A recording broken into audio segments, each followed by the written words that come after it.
मित्रांनो नमस्कार.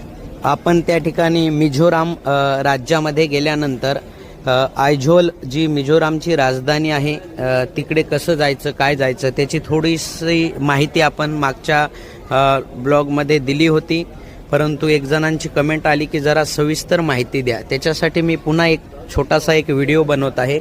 बघा, मिझोरामला यायचं असेल तर त्या ठिकाणी मुंबईवरून पण ट्रेन आहे, त्याच्यानंतर पुण्यावरून ट्रेन आहे आणि आपल्या इकडं म्हटलं तर मनमाडून पण ट्रेन आहे.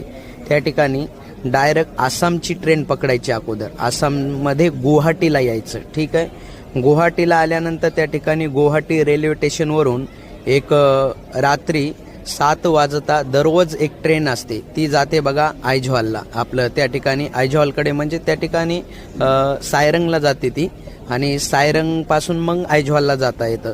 तर सायरंग हे मिझोरामचं त्या ठिकाणी पहिलं आणि शेवटचं रेल्वे स्टेशन आहे असं म्हणायला हरकत नाही, कारण मिझोरामला प्रथमच त्या ठिकाणी आता काही दिवसापूर्वीच रेल्वे जोडल्या गेली त्या ठिकाणी आसामची आणि मिझोरामची.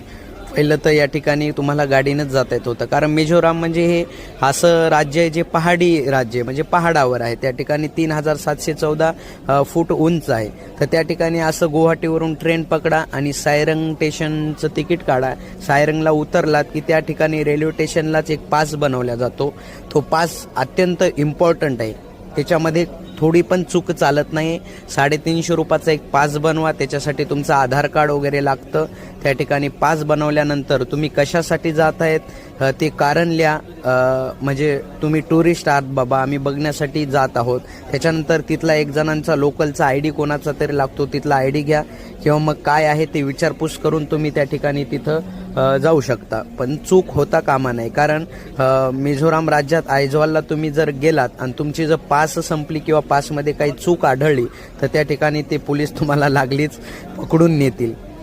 त्या ठिकाणी. आणि तिथे काय घुसखोरी चालत नाही, पैसे दिले म्हणजे सोडत नाहीत. आणि महत्त्वाचं म्हणजे आपली भाषा त्यांना कळत नाही, त्यांची भाषा आपल्याला कळत नाही. असा हा टूर आहे. नक्की लाईक करा आणि फॉलो करा.